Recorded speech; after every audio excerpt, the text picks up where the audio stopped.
श्री कृष्ण कहते हैं, जो होता है अच्छे के लिए होता है। कभी कभी विपरीत परिस्थितियां हमारी वर्तमान स्थिति को अच्छा करने के लिए आती हैं। मन चंचल होता है, ये इधर उधर भागता है और किसी भी कार्य की एकाग्रता का दुश्मन है। लेकिन यदि यह व्यक्ति के बस में हो जाए तो इससे अच्छा कोई मित्र नहीं। इसीलिए मन को एकाग्र करना जरूरी है, और मन को एकाग्र करने के लिए बस थोड़े से प्रयास और अभ्यास की जरूरत होती है। भगवान कहते हैं, मेरे लिए ना कोई घृणित है, ना कोई मित्र, ना ही कोई प्रिय है, ना कोई निर्धन है, ना ही कोई धनी है। बस जो भक्तिभाव के साथ मुझे याद करते हैं, मैं उनका हूं और वो मेरे। श्री कृष्ण कहते हैं, वो किसी के भाग्य के निर्माता नहीं है। व्यक्ति खुद ही अपना भाग्य लिखता है। आप जैसा बीज बोएंगे, आप वैसा ही फसल काटेंगे। आप जैसा कर्म करेंगे, आपको वैसे ही परिणाम मिलेंगे। यदि विद्यार्थी मन लगाकर पढ़ाई करेंगे तो परीक्षा में सफल होंगे। इसीलिए हर व्यक्ति का भाग्य भी तभी बदलेगा जब वो अपना कर्म करेगा। धर्म और संदेह से परे जब भगवान आपसे प्यार करते हैं तो आप हर चीज से प्यार करते हैं। श्री कृष्ण कहते हैं, कभी खेत में किसी किसान को खेती करते देखा है? वो उसे सिंचता है, उसे जो होता है पशु पक्षियों से खेत की फसल की रक्षा करते हैं। परंतु एक बात का वो सबसे विशेष ध्यान रखता है कि कहीं खेत में खरपतवार ना उग जाए, क्योंकि एक खरपतवार खेत की सारी फसल को नष्ट कर सकती है। ठीक उसी प्रकार यदि वंश की कोई संतान खोटी निकल जाती है तो वो समूचे वंश का सर्वनाश कर देती है। इसीलिए संतान के लालन पालन में विशेष ध्यान देना आवश्यक होता है, क्योंकि संतान वो फसल होती है जो वंश के आने वाले समय को महान बना सकती है या फिर वंश का पतन कर सकती है। श्री कृष्ण कहते हैं, व्यक्ति को सदैव बुराई से बचकर रहना चाहिए। अगर कोई बुरा कर्म करता है तो वो कर्म आपको अपने जीवन में ही भोगना पड़ता है। जिस प्रकार बछड़ा झुंड में भी अपनी मां को ढूंढ लेता है, वैसे ही कर्म का फल आपको हजारों की भीड़ में भी ढूंढ लेगा। ईश्वर कण कण में निवास करते हैं। छोटे से छोटे जीव के हृदय में ईश्वर का वास होता है। उस जीव को कष्ट का अनुभव होना ईश्वर को कष्ट का अनुभव कराता है। अर्थात किसी जीव को कष्ट देकर आप अपने ईश्वर को खुश कैसे देख सकते हैं? जो श्री कृष्ण का दास हो जाता है वो अपने आराध्य से ऐसे दिन न दिखाने की कामना करता है। जब उसमें गुरूर आ जाए तो आपने कृष्ण का सेवक बनकर ही जीवन सफल बनाना चाहता है। जो व्यक्ति सदैव हंसता खेलता मुस्कुराता रहता हो, अगर वो अपने स्वभाव से भिन्न हो जाए, अर्थात चुप गुमसुम उदास रहने लगे, तो समझना उसके हृदय में एक दर्द है। उस दर्द ने उसे कमजोर बना दिया है। जिस व्यक्ति के पास संपूर्ण धन दौलत ऐश्वर्य वैभव सब है मगर संतुष्टि नहीं है, उस धन दौलत का कोई अर्थ नहीं है, क्योंकि वो व्यक्ति सदैव असंतुष्टि की स्थिति में रहता है। जिसके पास संतुष्टि है वो थोड़े में भी संतुष्ट रहता है। जब आप कोई बुरा कार्य करते हो, ये अच्छा कार्य करते हो, आपको लगता है कोई देख नहीं रहा है, लेकिन आप ये क्यों भूल जाते हैं, आप जो भी कुछ कर रहे हैं भगवान की दृष्टि सदैव आप पर बनी हुई है। इसीलिए आप ये ना समझिए कि आप अकेले हैं।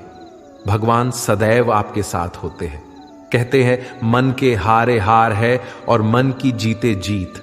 अर्थात जिस प्रकार सकारात्मक विचारों से सफलता मिलती है, उसी प्रकार नकारात्मक विचार असफलता के मार्ग की ओर अग्रसर करते हैं। क्योंकि जैसा हम सोचते हैं वैसा ही हम बन जाते हैं, और अपने विचारों के माध्यम से ही हमें नकारात्मक और सकारात्मक परिणाम मिलते हैं। इसीलिए अपनी सोच को हमेशा सकारात्मक रखें। मनुष्य ही एक ऐसा प्राणी है जो कर्म करता है, इसलिए कर्म करना प्रत्येक व्यक्ति का धर्म भी है। धर्म करने वाला व्यक्ति ही कर्मवीर कहलाता है। इसीलिए कर्म करते रहना खाली बैठे रहने से बेहतर होता है। श्री कृष्ण कहते हैं, अगर आपको याद ही नहीं कि गुच्छे की कौन सी चाबी ताले को खोल सकती है, फिर भी आप लगातार ताले को खोलने का प्रयास करते रहते हैं, फिर भी वो ताला नहीं खुलता है। अधिकतर लोग ऐसी परिस्थिति में अपनी आशा खो बैठते हैं। उन्हें लगता है कहीं चाबी खो गई है और वो तिलमिला जाते हैं, क्रोधित हो उठते हैं। परंतु उस समय धैर्य रखें, क्योंकि गुच्छे की अंतिम चाबी ताला खोल सकती है। कुल्हाड़ी का अंतिम प्रहार वृक्षों को काट के गिरा देता है, परंतु क्या सत्य में कुल्हाड़ी का अंतिम प्रहार वृक्षों को काट कर गिरा देता है? आपको आपका लक्ष्य दिला देता है? नहीं, आपका निरंतर प्रयत्न ही आपको सफलता दिलाता है। जब आपका मन निराश हो, अपने कार्य में दोगुनी उत्साह से जुड़ जाइए, क्योंकि अनावृत बहता जल ही कठोर चट्टान को काट सकता है। सफलता का मूल है परिश्रम, प्रयास और आशा। श्री कृष्ण कहते हैं, आपको पूरे धैर्य और भगवान पर विश्वास के साथ अपना जीवन निर्वाह करना चाहिए। लोग अक्सर सच कहने से बचते हैं या डरते हैं, पर सत्य कभी छुप नहीं सकता, ना ही कभी मिट सकता है। हम कितना भी छुपा लें, एक दिन सच तो उजागर हो ही जाएगा। इसलिए जो बात सच पर आधारित हो, उसे कहने या मानने से कभी नहीं डरना चाहिए। लोग अपने शरीर को सुंदर बनाने में लगे रहते हैं, पर आत्मा की सुंदरता शरीर की सुंदरता से कहीं ज्यादा महत्वपूर्ण है। शरीर तो नश्वर है, मिट्टी से बना है और मिट्टी में ही मिल जाता है, पर आत्मा अमर है। इसलिए आत्मा की सुंदरता पर ध्यान दो। आत्मा की सुंदरता स्वयं को भगवान में लीन करने में मिलती है। जो अज्ञानी व्यक्ति होता है, वो ये गलत फहमी पाल लेता है कि मैं करता हूं, सभी कार्य मेरे द्वारा किए जा रहे हैं। ऐसे में उसमें अहंकार घर कर लेता है। परंतु इस सृष्टि में जो भी हो रहा है, सब कुछ भगवान के इच्छा से हो रहा है। अज्ञानता के कारण व्यक्ति में जब अहंकार जन्म लेता है, तो उसका पतन होना निश्चित है। श्री कृष्ण कहते हैं, मनुष्य का जीवन ऋतुओं के समान होता है। आज ग्रीष्म तो कल वर्षा, परसों शीत। तनिक संकट आया तो हम संयम खो बैठते हैं, तो तनिक ऋतु बदले तो हम अधीर हो जाते हैं। अपने आक्रोश, अपने क्रोध में हम उनसे ही संबंध बिगाड़ लेते हैं जो हमारे अपने होते हैं। क्यों ऐसा ही होता है ना?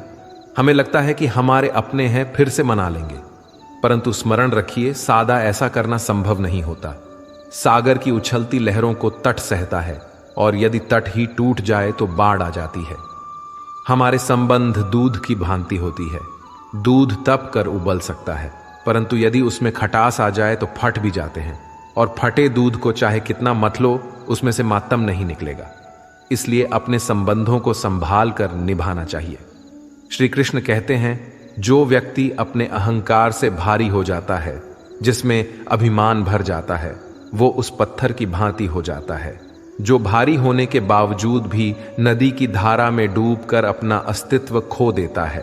अगर किसी लक्ष्य, खुशियां, सफलता की प्राप्ति में लंबा समय लग रहा है, प्रतीक्षा की अवधि अधिक है, तो हो सकता है आपकी अपेक्षा से ज्यादा आपको मिलने वाला है। अपने कर्म पर अडिग रहिए और विश्वास रखिए उस स्वर पर जो आपके कर्म की परीक्षा ले रहा है। जो लोग जीवन को भूत और अतीत के भरोसे छोड़ देते हैं, उन्हें श्री कृष्ण सावधान करते हैं। जीवन का अर्थ ना भूत है ना भविष्य, जीवन केवल और केवल वर्तमान है। इसीलिए वर्तमान में अपने जीवन का आनंद उठाइए। श्री कृष्ण कहते हैं, संगति या साथ, मित्र या साथी मनुष्य के व्यक्तित्व के लिए सबसे महत्वपूर्ण होती है। आप कहेंगे कैसे?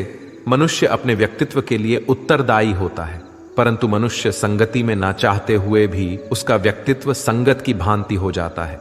मान लीजिए, एक पात्र में जल, दूसरे में दूध है और तीसरे में मलिन कीचड़ रखा हुआ है। यदि इस जल को दूध में मिला दें तो ये जल दूध बन जाता है, और यदि इसी जल को हम मलिन कीचड़ में मिला दें तो ये जल कीचड़ बन जाएगा। ऐसी कोई युक्ति नहीं कि जल बिना घुले मिले दूध या किचन में अपना अस्तित्व बनाए रखें या उनसे अलग रहे। और ठीक ऐसा ही मनुष्य के जीवन में भी होता है। यदि एक गुणहीन व्यक्ति गुणवानों की संगत में बैठे तो उसे लोग क्या समझेंगे? गुणवान सम्मान का पात्र समझा जाएगा, और यदि एक गुणवान व्यक्ति गुणहीनों के संगत में जा बैठे तो उसे भी तिरस्कार मिलता है। इसलिए अपने जीवन में सदैव संगति सोच समझकर सावधानी से चुनिएगा। श्री कृष्ण कहते हैं, वो सब कुछ करो जो तुम्हें करना है, लेकिन लालच से नहीं, अहंकार से नहीं, वासना से नहीं, ईर्ष्या से नहीं, बल्कि प्रेम, करुणा और भक्ति के साथ। श्री कृष्ण कहते हैं, नरक के 3 द्वार हैं, काम, क्रोध और लोभ।